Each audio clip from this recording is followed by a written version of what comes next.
இந்த சேமியா காராபாத் எப்படி செய்கிறதுன்னு நம்ம இப்போ பார்த்துருவோம். பாருங்கள், நம்ம இப்போ சேமியா காராபாத் தான் பண்ண போகிறோம். நான் 3 டம்ளர் சேமியா எடுத்து வச்சுருக்கேன். இதுக்கு நான் 2 டம்ளர் தண்ணி எடுத்து வச்சுருக்கேன். இப்போ இந்த தண்ணியை இது பட்டாணி உரித்து வச்சுருக்கேன், பச்சை பட்டாணி. இதில் இந்த தண்ணியை ஊற்றிக்கிடுவோம்.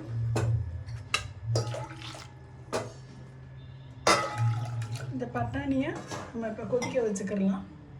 நம்ம தண்ணி ஊற்றி பட்டாணி இந்த அடுப்பில் கொதிச்சிட்ருக்கு. இப்போ கொதிக்கட்டும். நான் இப்போ இது சின்ன வெங்காயம் பெரிய வெங்காயம் கலந்து எடுத்து வச்சுருக்கேன். கொஞ்சோண்டு மாங்காய் இஞ்சி, பச்சை மிளகா குட்டி குட்டியாக ஒரு 7 இதை கட் பண்ணிக்கிடுவோம். நம்ம இப்போ பச்சை மிளகா கட் பண்ணி எடுத்து வச்சிட்டோம். இப்போ நான் இந்த சட்டி காய வச்சுருக்கேன். இதில் நம்ம கொஞ்சம் எண்ணெய் ஊற்றிக்கிடுவோம். இதில் உளுந்து, கடுகு. இப்போ நமக்கு கடுகு உளுந்து வெடிக்குது. இப்போ நம்ம இந்த வெங்காயம் இஞ்சி பச்சை மிளகாய் இதை போட்டுடலாம். வதங்கட்டும். அடுப்பை கொஞ்சம் ஹையில் வச்சுக்கிடுவோம். நான் அந்த கரம் மசாலா போட்டு வச்சுருப்பேன். இந்த எல்லாத்தையும் கலந்து அது கொஞ்சம் தூளாகிருக்கு. அதில் கொஞ்சோண்டு எடுத்து இந்த அளவு எடுத்து இந்த வெங்காயத்தில் போட்டுருவோம். இப்போ கொஞ்சோண்டு சோம்பு தூள் அது கொஞ்சம் போட்டுக்கிடுவோம். கொஞ்சோண்டு மஞ்சள் தூள் அதையும் போட்டுக்கிடுவோம். இது சாம்பார் தூள். அடுத்து நம்ம 3 டம்ளர் சேமியா போட்டோம். அதுக்கு நான் ஒரு 2 டம்ளர் 2 ஸ்பூன் சாம்பார் தூள் போடுறேன். இந்த அளவு உப்பு போட்டு நம்ம இதை கலந்துக்கணும். அடுப்பை சிம் பண்ணிக்கோங்க. இப்போ நம்ம இந்த சேமியா ஃபுல்லும் இதில் போட்டுடலாம்.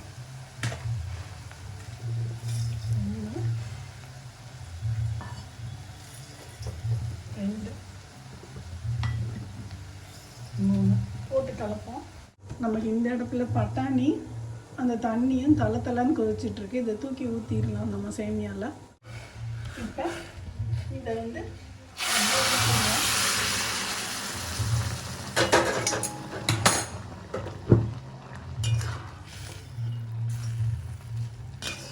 இது கொஞ்சம் வேகட்டும். நம்ம இதை 5 மினிட்ஸ் மூடி வச்சுருப்போம். இப்போ பார்ப்போம். இப்போ நான் இதை டேஸ்ட் பண்ணி பார்த்ததில் எனக்கு வந்து காரம் கம்மியாக தெரியுது. அதனால் இன்னும் 1 ஸ்பூன் சாம்பார் தூள். மொத்தம் 3 டம்ளர் சேமியா 3 ஸ்பூன் நம்ம சாம்பார் தூள் போடுறோம். இந்த சாம்பார் தூளில் என்னென்ன இருக்குன்னா துவரம்பருப்பு, மல்லி, மிளகா வத்தல், மிளகு, சீரகம், கடுகு, வெந்தயம் இதெல்லாம் இருக்கும்.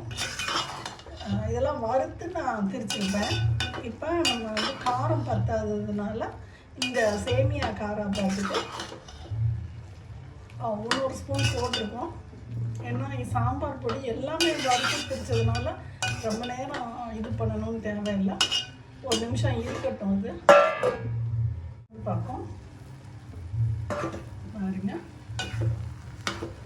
எனக்கு தண்ணி ஃபுல்லாக இஞ்சிருச்சு. தண்ணி எதுவுமே இல்லை. நம்ம இந்த ஸ்டேஜில் இதை ஒரு 10 நிமிஷம் அடுப்பை ஆஃப் பண்ணிவிட்டு இதை வந்து மூடி வைக்கலாம். அதுக்கு முன்னாடி 1 ஸ்பூன் நெய் மட்டும் ஊற்றிக்குவோம். சும்மா பேருக்கு ஒரு ஃப்ளேவருக்கு தான் நம்ம ஊற்றுறோம். ரொம்ப எல்லாம் நம்ம ஊற்றலை.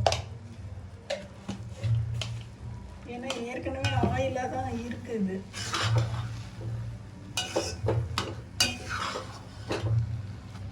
உங்களுக்கு வந்து நல்லா வெந்துருச்சு. இதை வந்து மூடிட்டு 5 மினிட்ஸ் வச்சுருப்போம். இந்த இந்த ஜூட்டில் இருக்கட்டும். அப்புறமா நம்ம எடுத்துக்கிடலாம். இப்போ பாருங்க, இந்த சட்டி நான் எடுத்து வச்சுருக்கேன். நீங்கள் வந்து இந்த சட்டியிலே அந்த பாத்தை வந்து போட்டுறாதீங்க. ஏன்னா வந்து கெட்டியாகிடும், உதிராக இருக்காது.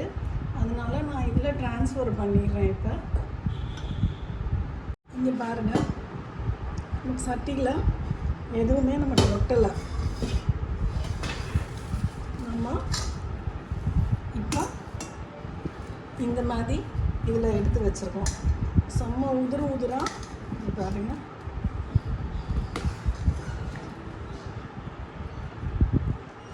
நமக்கு வந்து ஒட்டவே ஒட்டாது. இன்னும் கொஞ்சம் ஆறிச்சுன்னா இது ஒட்டவே ஒட்டாது. இப்போ இந்த சேமியா காராபாத்துக்கு நான் ஒரு சாம்பார், ஒரு கொத்தமல்லி துவையல் இது வச்சுருக்கேன். இது நல்ல காம்பினேஷனாக இருக்கும். தேங்காய் சட்னி கூட நல்ல காம்பினேஷன். நீங்கள் எது வேணாலும் ட்ரை பண்ணுங்கள். டேஸ்ட் பண்ணி பார்த்துட்டு சொல்லுங்கள். செம்ம எம்மியாக இருக்கும். நெக்ஸ்ட் வீடியோவில் பார்ப்போம். பாய்.